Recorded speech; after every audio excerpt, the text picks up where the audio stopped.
Kia ora katoa, ko Geoff Lake Hawea Station, Takawino. Good morning. I'm here to talk to you about the biggest opportunity in New Zealand agriculture since the advent of refrigerated shipping over 100 years ago. An event that actually started our export economy and built wealth for generations of New Zealanders. And because I'm talking about an opportunity in New Zealand agriculture, I'm also talking about an opportunity in the New Zealand economy because agriculture is the dominant part of our economy. And I'm going to talk about the tailwind that's going to drive this opportunity and the unique position New Zealand farmers are in right now to take advantage of it. Look, my journey into farming actually started by growing up on a farm. And I went to Lincoln to become a farmer, did my BCom, but actually spent probably 20 or 30 years in consumer brands. And what I did in consumer brands is look at tailwinds, look at consumer behavior, consumer preferences, and changes in popular culture that would actually drive a brand's success, in fact, drive a whole sector. And I want to talk about some of those examples because I think they're actually relevant to us today. First of all, I started working in advertising agencies, working on other people's brands, and then moved to create our own brands, things like 42 Below Vodka, Ecoya fragrances, Trilogy skincare, a digital marketing business called Hyper Factory, investing in craft beer, restaurant group, and also automotive. And I want to just highlight three of those brands that were export orientated and were built on a tailwind because those are the three that are relevant for us today. And they were businesses that were built in size to be well over several hundred million in value. And I think that should be some evidence, a hint, that what we can do here in New Zealand agriculture is actually far, far greater. So the tailwind in New Zealand vodka. Look, I was drinking a little bit of vodka at the time, possibly too much, and realised that there was a tailwind coming, a resurgence in the cocktail culture. The primary ingredient of cocktails is vodka, right? So we're going to be drinking more vodka. That's the tailwind. Where's the unique competitive advantage for New Zealand? Well, vodka needs to be perceived as pure and pristine. That's the type of spirit it is. And look, I was in a research group where I heard someone describe New Zealand as the Sweden of the South Pacific and a very pristine, pure place. So that's where I realized New Zealand, if we had our own vodka, we'd have a competitive advantage for that vodka because we're seen to come from a very pristine, pure place. And that's the core ingredient in vodka. So that was the tailwind. And that was really the competitive advantage that helped build 42 Below. And then Ecoya, home fragrance. The first tailwind we noticed is that consumers were becoming more home proud. There's all these TV shows out there about our house and how it was designed. But consumers don't only care about how their house looks, they care about how their house smells. That was the tailwind. We wanted to get into home fragrance. The competitive advantage came when we realized that most candles that people are burning are actually paraffin-based. And when you burn those candles, you're sending up a whole lot of carbon dioxide into your living room. It's like starting a car in your living room. Why on earth would we want to do that? So we created natural fragrances and natural wax that didn't emit that carbon dioxide. There was the competitive advantage. With Trilogy skincare, we noticed that more and more of us were caring about our looks, and skincare was becoming very important to us. It's a pretty obvious tailwind. The competitive advantage came when we realized that our skin is our largest organ, our body's largest organ. So why on earth would you put a whole lot of chemical on your body's largest organ? That was the competitive advantage. I think it's really interesting, coming from New Zealand and having those experiences, what I've learned is that tailwinds can lift brands, they can lift sectors, and New Zealand in many cases gives that brand a competitive advantage, especially when it's around purity or environment or nature. So those are three examples. I want to now get back to farming. This is the opportunity that I think we're on the eve of. There is a huge tailwind coming for New Zealand farming. In fact, it's coming to the globe, really. It's a massive change required in consumer behaviour that will drive preferences. It's going to start as a want, and it's going to move to becoming a need. And it's driven off the back of climate change. Climate change will be and is the single biggest event on this globe in recorded history. And we as humans are smart enough, I think we are, that we're going to have to act. We're going to have to act in a big way. If you follow Newton's law, this huge event is going to have to be followed by a huge and equal reaction. That's where the tailwind will come from for New Zealand agriculture. Now look, some of you may be thinking, is this guy one of these kind of green activists? Look, I can assure you I'm actually a capitalist at heart, albeit a capitalist who cares deeply about our planet. And look, if there's a few of you left out there somewhere that actually don't believe in climate change, it doesn't matter. The rest of the world does, and therefore the rest of the world is going to act, thank goodness, and the rest of the world is going to build a tailwind towards wanting more of our food and fibre. So not only is there a tailwind coming that's going to drive a change in consumer behaviour, that tailwind's obviously going to want to lower our carbon footprint, right, especially in food and fibre. Ideally, it's going to get to carbon zero, and ideally, and I'm going to talk about this soon, we're going to go beyond that to climate positive. Rather than just doing something that reduces our footprint, we as consumers can actually do things that can heal the planet. Look, so I'm not in farming because it's a particular lifestyle. All farmers out there will know it's not a lifestyle. It's not because I had this romantic notion, well, actually, I kind of did that, would sit on the deck, have a glass of wine and look at the livestock. I don't think that's actually happened once in the 2 years since we've been farming. We're in farming because of this opportunity, and we're going to get deeper into farming. So how are we going to realise this opportunity? How's New Zealand going to act and turn that into wealth for all New Zealanders? I want to go through 3 points. One is your start point in knowing your number, how you can amplify that, how you can improve it, and then thirdly, how we can communicate it. So knowing your number, what is the carbon footprint of your farm? Look, I just want to use the Hawea Station example to help you. It sounded intimidating to me when it was first explained you need to know the carbon footprint. It's actually not too hard to do. You can get started by looking at a couple of little online calculators. What you do basically is you need to know 2 numbers. You need to know what your farm is emitting, and the largest portion of that's going to come from your stock. It's going to be methane. And then you need to know what you're sequestering. We're lucky in New Zealand, we typically have a lot of trees and we grow trees pretty quickly, and we're also really lucky in New Zealand. We have a lot of sun, we have a lot of rain, so we can turn that carbon that's up there into stuff that we can lock away into a sink pretty quickly.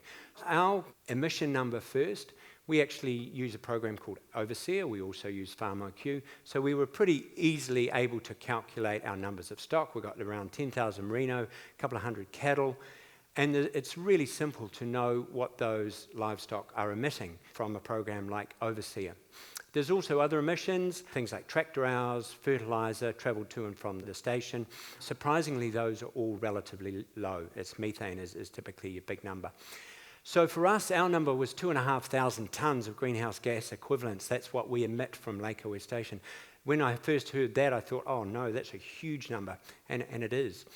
But then we looked at what we're sequestering. We looked at our shelter belts, our woodlots that were already there, the gullies that we have on Hawea Station that are regenerating with kānuka and maragauri.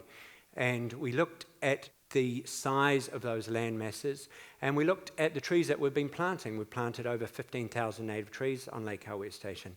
And that's also relatively simple to calculate from that what we're sequestering. So MPI have these tables that has tree type, land size, age of tree, and it gives you a number.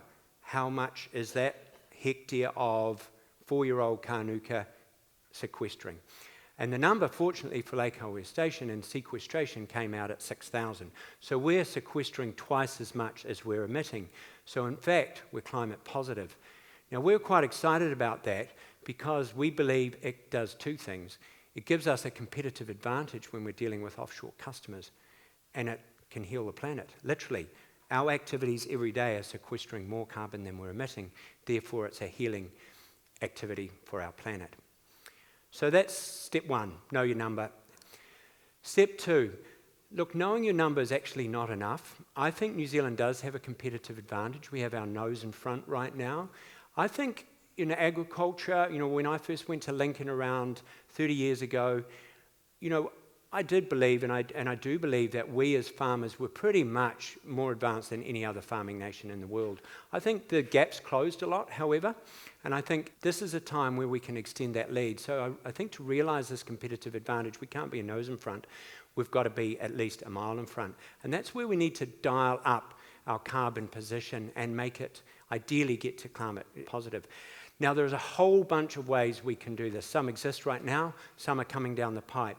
I'm not going to go into detail on all of them, but I'm just going to kind of rattle through them really quick in the hope that I can give you confidence that we as farmers, even intensive dairy, can really move the dial on our carbon footprint, getting to not just zero, but climate positive. So there are things like the obvious ones, right? Planting trees. Most New Zealand farms have got marginal land, we've got waterways, we can get some trees in the ground. There's genetics. Just like we've been breeding for years, where there's all sorts of traits for weight gains, for fat, for wool style, there's now traits for lower methane. I want to touch on regenerative agriculture. This is a big opportunity. Obviously, regenerative pastures can sequester carbon into the soil. The UN came out with a fact a few years ago now that if the world was able to sequester 0.04%, 4 in 1,000, parts per million of carbon into our soil, it would actually bring atmospheric carbon around the world back to what it was before the industrial age, so it basically fixed climate change. Also, of course, if animals are eating regenerative pastures, I believe they're not emitting as much methane. And I'll give you just two examples. One is perhaps something you might identify with yourself. Look, just ask yourself, what if you only ate lettuce all year and your mate had free access to the salad bar, eating whatever they want, when they want? Who would be emitting the most methane? The person with the upset stomach, right? Person only eating lettuce. Now, it's going to be true in livestock. What I've noticed on Lake Hawea Station is sheep's bums. Yes, I can't believe I'm actually looking at sheep's bums. I used to look at cocktails and bars in New York, and now I'm getting really excited about sheep's bums. Look, the sheep's bums on the regenerative pastures are clean. Not only that, those sheep are performing really well. So we're putting less in, we're getting more out, and we're emitting less methane. So what I'm trying to demonstrate here is that New Zealand cannot just get to carbon zero. We can go beyond that and become climate positive. Okay, there's an opportunity. We've got our nose in front. We can extend the lead. That's still not enough. We've got to tell people about it. We've got to actually get our message out to the world. And there's two really cool tailwinds going on right now for New Zealand in communication, and for farmers particularly. One is the fact that the macro trend worldwide is that consumers want to connect with the source of their food and fibre. They now want to go beyond just the process or the wholesaler or the group that bought you their food and fibre. They want to go right back to where it first started. They want to look into your backyard, quite literally. Now, the cool thing about New Zealand's backyard is it's a bloody good-looking backyard, so we have an advantage there. The point here is that people want to hear from us. They want to know our values, our personality, and the people behind it. That's a great start point when you're a communicator. The other start point for us as New Zealanders is that people generally respect New Zealand.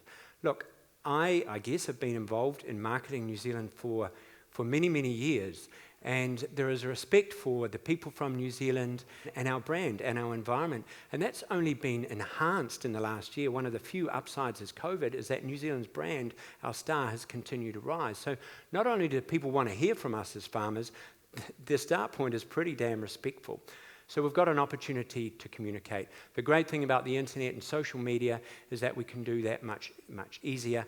Look, I know farmers, we are inundated with stuff. You know, don't get me started on all the crap we have to deal with, some of the compliance and all the things that goes on the farm. And if you think I'm now suggesting you need to add marketing to your daily life, actually, I am. But I think the good thing is marketing for me is like farming. It's the fun stuff. It's not like the compliance crap we have to deal with. So the cool thing is we can all start social media accounts. Here's an example of Lake Hawea Station, which you can look at on Instagram at Lake Hawea Station Living. And it allows us to connect with our customers worldwide and tell our story. So we can communicate, we can reach huge numbers worldwide. In fact, if there's 100,000 farmers in New Zealand, which there are, there's more than that, and we connect with 1,000 people worldwide, that's 100 million people. Okay, but let's ramp that up. What if we can influence the influencers? What if we can get All Blacks, Taika, Flight of the Conchords talking about what we do here on our farms in New Zealand? That's going to be a huge number. In fact, I asked a guy at Facebook, how many followers, friends, etc. does New Zealand have if we look at all New Zealanders, all New Zealand brands? The number is 1 billion. That's a huge number that we can talk to worldwide. I'm going to sum up now. We've got this tailwind. It's quite unique. It's driven by the crisis, unfortunately, of climate change, but as the Chinese say, with every good crisis comes an opportunity. This is a huge opportunity for New Zealand. We've got our nose in front with our natural grass-fed pasture system that we already operate. But we need to dial that up. We need to go further. Please get your numbers. Look at ways where you can improve it. We can all go a lot further than we are at present. And look, I know New Zealand farmers at times have had a bit of a beat up. And I know that our initial response is defend, right? But what I'd like to suggest is, rather than defend the problem, what about as we as Farming New Zealand attack the opportunity? We go on the front foot here. because there is a huge opportunity. So we can attack the opportunity. We get out in front. In attacking the opportunity, we're doing two things. We are contributing to healing the planet. More importantly, we're creating more wealth for New Zealanders than any other point in history, and we can do so by New Zealand becoming the first climate positive farm. Thank you.